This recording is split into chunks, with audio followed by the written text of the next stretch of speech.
आपण पाहत आहात भास्कर पब्लिकेशन प्रस्तुत BBL मराठी, बातमी निपक्ष, सदैव दक्ष. सावई वेरे फोंडा गोवा येथील कृतिशील शेतकरी पद्मश्री माननीय संजय अनंत पाटील यांना महाराष्ट्र जर्नलिस्ट फाउंडेशनचा यंदाचा प्रतिष्ठेचा राष्ट्रीय स्तरावरील the pride of India Bhaskar award जाहीर करण्यात आला असल्याची माहिती संस्थाध्यक्ष राजीव लोहार यांनी दिली. त्यांच्या निवडीचे पत्र नुकतेच त्यांच्या निवासस्थानी प्रदान करण्यात आले. वन मॅन आर्मी म्हणून ओळख असलेले आणि नैसर्गिक शेती आणि शून्य ऊर्जा सूक्ष्म सिंचन प्रणालीतील योगदानासाठी ओळखले जाणारे फोंडा येथील 58 वर्षीय कृतिशील शेतकरी संजय अनंत पाटील यांनी एकट्याने ICAR-CCARI गोवा यांच्या तांत्रिक मार्गदर्शनाने 10 एकर नापीक जमिनीचे हिरव्यागार कुळागारात रूपांतर केले आहे.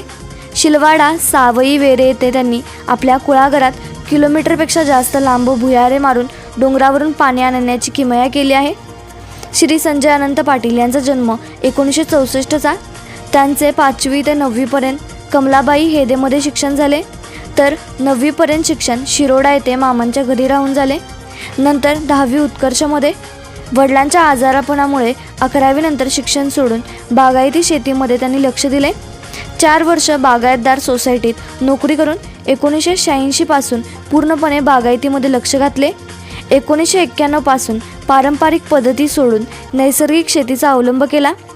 जोडीस गोपालन व्यवसाय, बागायतीत अनेक प्रयोग व पद्धती अवलंबून शेती आत्मनिर्भर केली.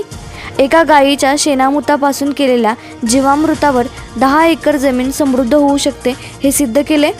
त्यांना 2013 साली गोवा सरकारचा कृषीरत्न पुरस्कार, 2015 साली गोवा बागायतदारचा सर्वोत्कृष्ट बागायतदार हा पुरस्कार, 2023मध्ये दिल्ली येथे भारतीय कृषी अनुसंधान संस्थानचा नवोन्मेषी पुरस्कार, तर मागील वर्षी 2023ला गोवा बायोडायव्हर्सिटी बोर्डाचा पुरस्कार मिळाला.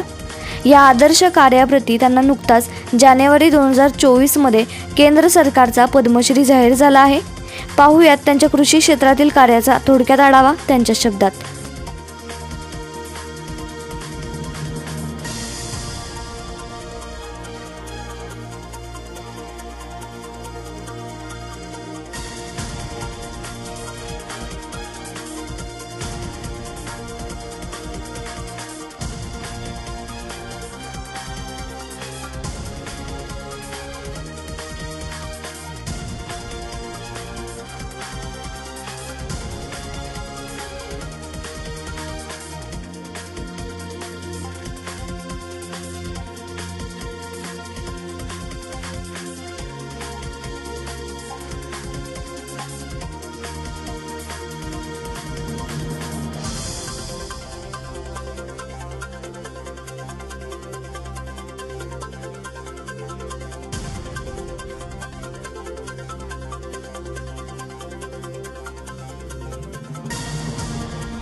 नमस्कार सर. नमस्कार. सर्वप्रथम आपले पद्मश्री पुरस्काराबद्दल नामांकन जाहीर झाल्याबद्दल आपले हार्दिक अभिनंदन. धन्यवाद. महाराष्ट्र जर्नलिस्ट फाउंडेशन आणि BBL मराठी न्यूज चॅनलच्या वतीने देखील आपले हार्दिक अभिनंदन. धन्यवाद. सर्व गुण संपन्न गोव्याच्या भूमीमध्ये आपला पद्मश्री पर्यंतचा प्रवास आपण थोडक्यात व्यक्त करावा. तर शिक्षण काही कारणास्तव अर्धवट सोडावं लागलं आणि एक 4 वर्ष नोकरी पत्करली आणि 1986 पासून पूर्ण वेळ या शेती क्षेत्रामध्ये उतरलो. आमची ही जी बागायती आहे, कुळागर पद्धती, गोव्याची जी स्पेशालिटी आहे कुळागर पद्धती, याच्यामध्ये पारंपरिक शेती सोडून 1991 पासून नैसर्गिक शेतीमध्ये प्रयोग चालू केले. त्यासाठी गुजरात, अमरावती वगैरे भागाचे दौरे केले. तिथल्या लोकांना इथं आणून त्यांचं मार्गदर्शन घेतलं, काही सेमिनार वगैरे घेतले आणि नैसर्गिक शेतीबद्दल गोव्यातील लोकांना जागृत केलं. आणि 91 पासून आजतागायत हे नैसर्गिक शेतीचा प्रयोग प्रचार आणि प्रसार चालू आहे. तर हे करताना पाण्याचं दुर्भिक्ष होतं. त्याच्यावर डोंगरच्या पायथ्याशी भुयारं खडून त्याच्यातून पाणी मिळवलं. मोठी विहिरी घेऊन त्याच्यात आडवं बोरिंग करून घेतलं आणि पावसाळी पाणी जिरवण्यासाठी मोठमोठी जलाशय निर्माण करून त्याच्यात 25-30 लाख लिटर पाणी, पावसाळी पाणी अडवून ठेवून ते पूर्ण डोंगर माथ्यावर जिरवायची व्यवस्था केली. त्यामुळे जे आधी आम्हाला 2 महिने पाण्यासाठी वणवण फिरावं लागत होतं, ते आता या 7-8 वर्षामध्ये जवळजवळ 12माही हे झरे वाहायला लागले आणि पाण्याचं जे दुर्भिक्ष होतं ते कमी झालं. आणि हे करताना पाण्याच्या दुर्भिक्ष दूर करण्याबरोबर नैसर्गिक शेतीचा जो मुख्य आधारस्तंभ आहे तो गाय, त्या गायीच्या शेणामूतापासून जे जीवामृत आहे ते संपूर्ण शेतीला देण्यासाठी एक जीवामृतचा स्वतंत्र प्लांट बसवला आणि ते पाण्याच्या माध्यमातून हे जीवामृत थेट झाडाच्या मुळाशी देण्याची व्यवस्था केली. त्यामुळे असं झालं की गेल्या 7 वर्षामध्ये सातत्यानं हे जीवामृत न चुकता 12माही आम्ही आमच्या शेतीला देऊ शकतो. आणि त्याचा फायदा असा झाला की जो खर्च आहे, कामगारांचा खर्च आहे, तो निम्म्यापेक्षा कमी झाला आणि शेतकऱ्यांचा जो निव्वळ नफा आहे, आपला जो निव्वळ नफा आहे तो वाढला. आणि त्यामुळं असं मला वाटतं की ही जी मी पद्धत उभी केलेली आहे गोव्यामध्ये, एक युनिक अशी पद्धत आहे जिच्यामुळे तुम्ही जीवामृत स्वयंपूर्ण पद्धतीनं शेतीला देऊ शकता आणि कमीत कमी खर्चामध्ये आणि कमीत कमी त्रासामध्ये हे जीवामृत तुम्ही झाडाच्या मुळाशी देऊ शकता. त्यामुळं आत्मनिर्भर कृषी आणि स्वयंपूर्ण कृषक असं एक ब्रीदवाक्य मी लोकांच्या समोर ठेवू इच्छितो. पोर्तुगीज राजवटीच्या आधी गोवा हा तसा एक स्वतंत्र प्रदेश होता आणि तो सौंदेकर राजाच्या अखत्यारीत होता. पण उत्तर गोवा हा भाग भोसले घराण्याच्या माध्यमात होता आणि त्यामुळे त्यावेळी पाटीलकी द्यायची जी शिवाजी महाराजांची पद्धत होती त्या पद्धतीतून ही पाटील हे पदवी आम्हाला मिळालेली आहे. त्यामुळं आमची एक 7-8 घराणी अशी आहे की मूळ गोव्याची आहे आणि ती गेली कित्येक पिढ्या, म्हणजे सांगता येणार नाही एवढ्या पिढ्या या पूर्णपणे गोव्यामध्ये वास्तव्यास आहे. शेतीमध्ये असं आहे की शेतीमध्ये जर शेतकरी तरला पाहिजे तर त्याला नैसर्गिक शेतीशिवाय पर्याय नाहीये. कारण रासायनिक शेतीमध्ये शेतकऱ्याला त्याचा काही फायदा होत नाहीये. खत कंपन्या आणि औषध कंपन्यांना त्याचा फायदा होतो.